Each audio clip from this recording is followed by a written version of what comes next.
Alternate layouts were added to InDesign CS6 to allow you to do different page sizes, different orientations of the same starting content for delivery to either different devices or a device in both the horizontal and the vertical layout.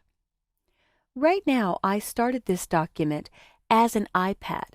Under File, New Document, InDesign CS6 added the digital publishing category, and they have common device sizes. So I built this with the iPad in the portrait layout to start.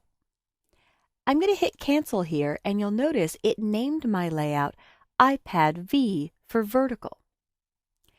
If I choose Create Alternate Layout in the Pages panel, it assumes that I want to change it from the vertical to the horizontal, and it automatically put me in the horizontal orientation. Now I've built into this document many object-based rules to tell the images and text and elements of the page what to do.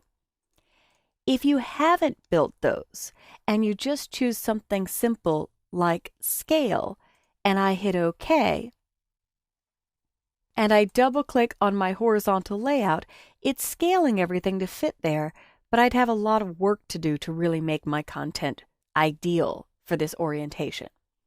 So I'll undo that. And if I look at this page and choose from my Layout menu, Liquid Layout, on all the pages except page 7, I selected each object and I told this family graphic to pin to the top, but not to scale. With this image, I'm allowing it to scale the width and the height, and I'm pinning it only to the bottom of the page. So I've done that on every page in the document. I've told what pieces are allowed to scale and where they should stay still. On this image, it fills the whole page, so I've pinned it to all sides. But on the last page, page 7, if I select the object, or any object, I've built no rules. Except for this, in the entire document, I've used, in the new document window, the primary text frame. That happens automatically on all the digital publishing content. So rules for that are already set. You don't have to build them. So I'll hit cancel again. I'm going to choose Create Alternate Layout. And this time, I'll choose Preserve the Existing Rules that are already built. And when I click OK, if I look at my layout, this now fits much better in the horizontal. I've got a little reworking to do here with the caption, but this stayed in a great position. The image scaled, family is at the right size, and this is pinned to the right side. And as I go through the entire document, that happened with most of my elements. If I get this out of the way, you could see with these two images, I pin this to the left and top, pin this to the right and top. And they're grouped with the captions. The captions obey the new rules.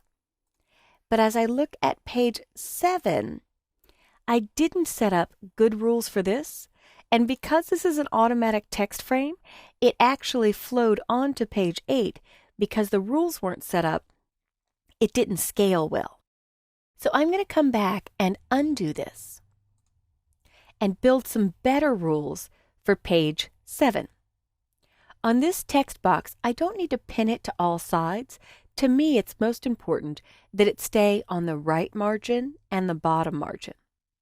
And I'll let it resize both the width and the height, but I will not pin it to the top or the left. You'll even see there's little pin markers that you could set here, on or off, for the height or for pinning. And you'll see that's checking the appropriate boxes here.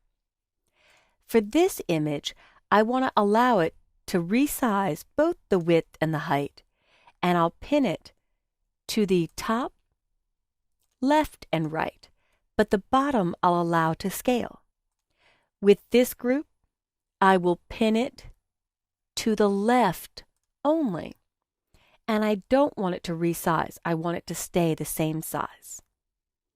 And this one, I'll pin it to the right because it's right aligned, and I won't let it resize. So now I'll create an alternate layout. It's got the iPad horizontal. It'll preserve my rules. I'll click OK. And if I double click on page 7, I get a little bit more workable layout. This did fit much better. My caption's in a good spot.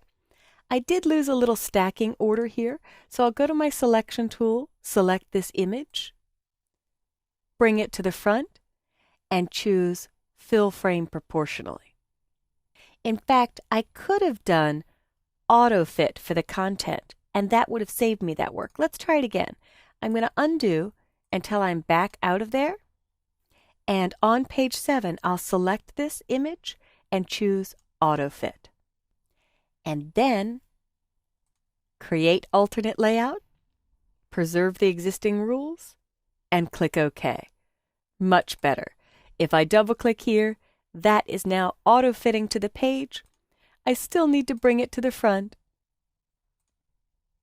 But everything else I'm happy with.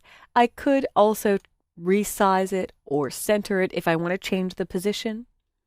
I'll check my other pages. Looking good. Everything's fitting.